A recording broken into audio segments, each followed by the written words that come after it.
today we know, and we have been able to prove, and white folks have begun even to speak on it, that biology, genetics, that these sciences came again from us. But not only that, that now we can show on the board mathematically that you can get all of the human races on the face of the earth from the black race. Because we have the genes that can give rise to all of these races. Now, Europeans started this or we started this. But when you go to the beginning again, you're going to see that we started this. But as I was doing research for this book, what I discovered was that our ancestors, when they wrote down their own history, they spoke of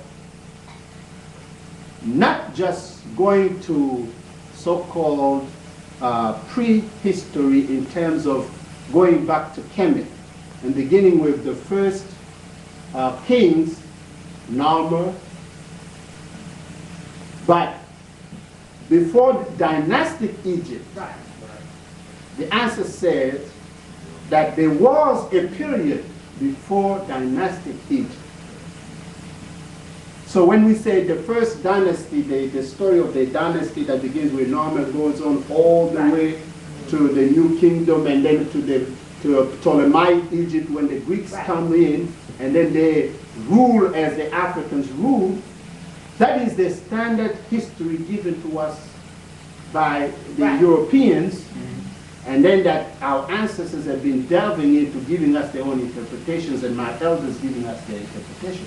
However, I discovered that there was a period before dynastic Egypt that the ancestors recorded that has not been popularized for us or for the Europeans. Why? Because the ancestors spoke of this period as being the period of when the gods and the goddesses ruled on the earth. And that period goes back to a period that they call in the Medunete language Zep Tepi, meaning first time.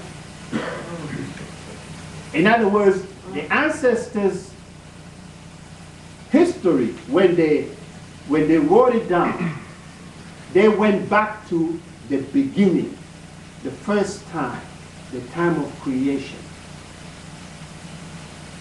Zep Tepi, first time. And now, as a scientist, usually in the area of sciences, we say, well, you know, you have to meet the 4 criteria of science. You have to be able to observe it. You have to be able to repeat it. You have to be able to refute it. You have to be able to observe it.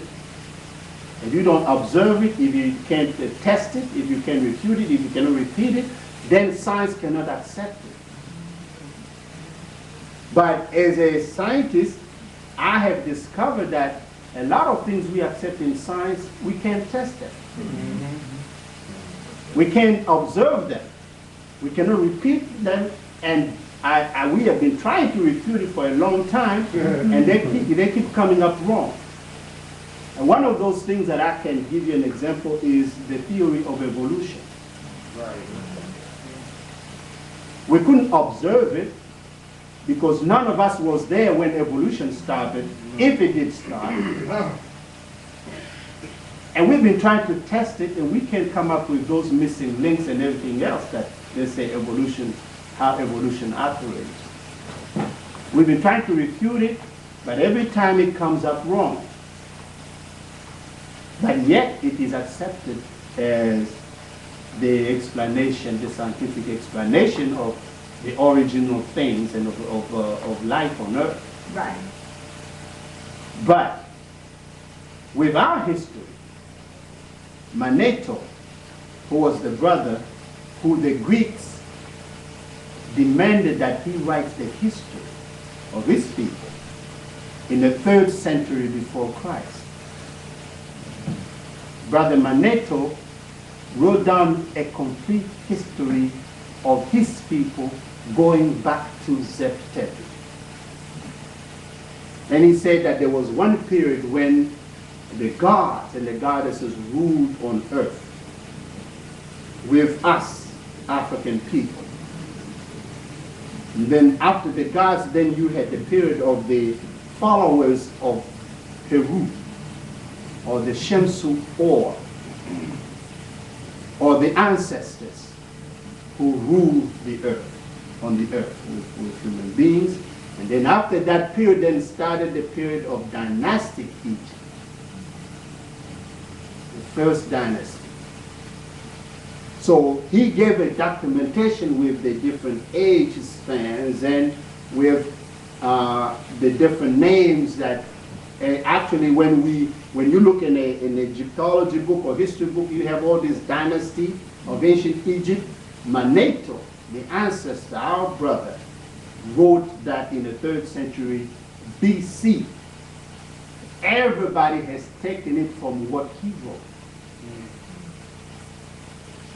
But what they did was, because the Europeans could not deal with the spiritual part of it. The Europeans could not understand that people could speak with the gods and the goddesses and commune and talk and walk with them. So what they did was they discarded that part of the history that he wrote. And they stayed with the period of the dynastic period where human beings were here and we ruled each other. So that the dynastic period. So that's why what we study with, in terms of what the books that we are given on ancient Egypt, they deal with only dynastic Egypt. Not the period before dynastic Egypt. But I believe, and the evidence is there, that there was life before dynastic Egypt. Of course. And if the ancestors say that there was gods and goddesses on the face of the earth, then I accept that. Because not only because we are spiritual, but because on the continent of Africa, and we as black people believe in the ancestors and in the spirits. We have that connection, and it is real for us. For me, when you say that, gods and goddesses talk to us, and we talk with them, we walk with them, I have no problem with that. Thank you. So I'm not going to reject my history because Caucasoids reject it. I'm going to go back and I'm going to reclaim that history. But then something interesting happened as I was doing research. I saw a small reference in one of the books I was reading about a book by Pat Good, who had done recently a research, came to find out that they discovered an old map. As they did research trying to study this map spoke of things that no modern map maker or geographer or expert on geography wanted to accept.